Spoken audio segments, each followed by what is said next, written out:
নমস্কার বন্ধুরা, সবাই কেমন আছেন? আশা করি খুবই ভালো আছেন। আমি চলে এসেছি আপনাদের কাছে আবার একটা নতুন রেসিপি নিয়ে মামুনি কিচেনে। তো রেসিপিটা কি হতে চলেছে নিশ্চয়ই বুঝতে পেরেছেন। তো চলো পুরো ভিডিওটা দেখতে থাকুন। প্রথমে আমি কয়েকটা টমেটো নিয়ে নিয়েছি, এবার একটাকে ভালো করে গ্রেট করে নেব। সবগুলো এক এক করে গ্রেট করে নেব।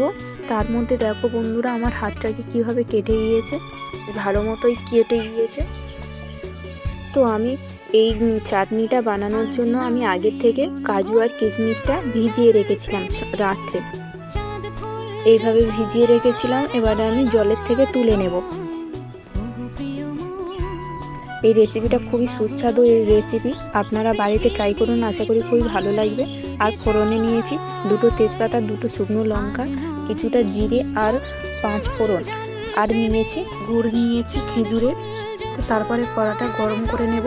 গরম করে নিয়ে তেল দিয়ে দেব, যে যেমন তেল খান সেই তেলই দেবেন। আর তেলের মধ্যে ফোড়ন দিয়ে দেব, ব্যাস। তারপরে দিয়ে দেব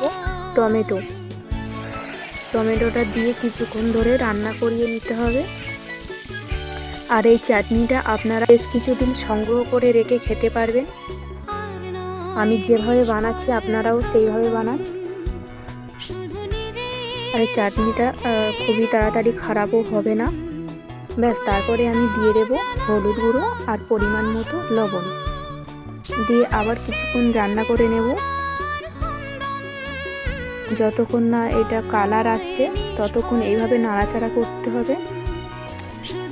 তারপরে দিয়ে দেব গুড়। আপনাদের কাছে যদি চিনি থাকে তো চিনি দেবেন, আমার কাছে গুড় ছিল, গুড় দিয়েছি। আবার পরে আমি একটু চিনি অ্যাড করেছি।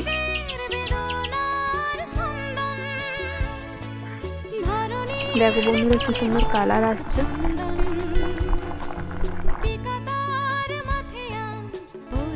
এইভাবে নাড়াচাড়া করতে করতে দেখো বন্ধুরা কতটা কমে এসছে, গায়ে গায়ে হয়ে এসছে। কি সুন্দর হয়েছে দেখো বন্ধুরা। এইটা আরও একটু নাড়াচাড়া করে নিতে হবে। আর তার আগের থেকে যে বাদামটা আমি রেখেছিলাম ভেঙে নিয়েছি, ব্যাস এগুলো দিয়ে দেব। দিয়ে আবার কিছুক্ষণ আমি নাড়াচাড়া করে নেড়ে নেব।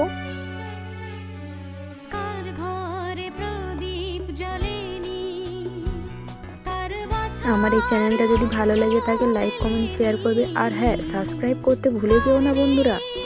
ঠিক এই রেসিপিটা এইরকমই হবে। কেমন হয়েছে বন্ধুরা আপনারা কমেন্ট করে জানান। আর যদি ভালো লেগে থাকে লাইক, কমেন্ট, শেয়ারটা করে দেবেন। আর আমার এই রেসিপিটা, এই চাটনিটা খেতে খুবই ভালো লাগে, তাই ভাবলাম বন্ধুদের সঙ্গে শেয়ার করি। টাটা।